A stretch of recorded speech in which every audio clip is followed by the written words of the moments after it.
Here's a question. Whenever you're using a computer, whether you're playing games or doing homework as I am, or watching a video on a mobile device or TV, do you ever wonder, how does the screen create an image? Well, in today's video that I have to do for my computer science class, I will try to teach you just that. The first and most common screen type we are going to be talking about are LCD screens. LCDs create an image by using tiny crystal diodes, hence the name liquid crystal diode. The diodes are grouped in a pack of 3 or 4. When there are 3 diodes grouped together, they are colored in green, red, and blue, whereas when there are 4 diodes, the additional diode is yellow as it is used to increase contrast and brightness. All these diodes combined together create a pixel, and all the pixels combined create an LCD screen. The LCD itself cannot bring up an image as it has no light source to beam the color to our eyes to create the illusion of an image. To solve this, it uses a light-emitting diode or LED backlight to illuminate the pixels. Before this, LCD monitors would use a cold cathode fluorescent lamp or CCFL cathode as the backlight. These were basically large glass rods that emitted light. The reason LEDs became more popular was because they had distinct advantages over the dinosaur-like backlights of the past.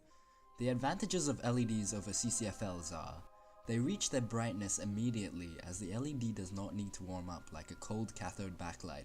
Also, LED monitors are thinner than the old monitors, as the CCFL backlights were normally 2 rods behind the screen, which took up a lot of space.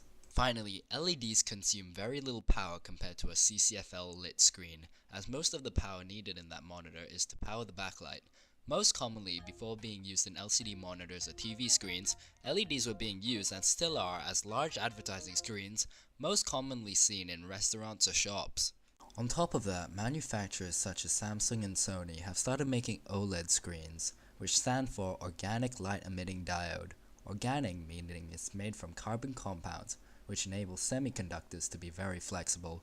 These are superior over LCDs, as they can be even thinner than modern LCD screens, as an OLED screen does not need a backlight as it emits its own light, and it uses even less power. OLEDs can be curved into any shape as an OLED is basically a plastic.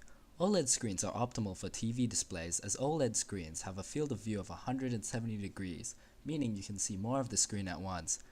With this new technology, you would be able to have a phone that can also be used as a tablet, or a phone that can wrap around your wrist. Or maybe later in the future we can have the screen sewn into our clothes, changing how we look without even changing.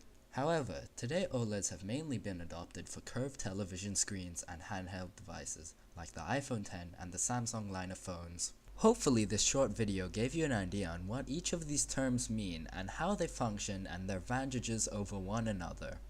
If you like this video, remember to subscribe, leave a like, and please give me a star for computation is here.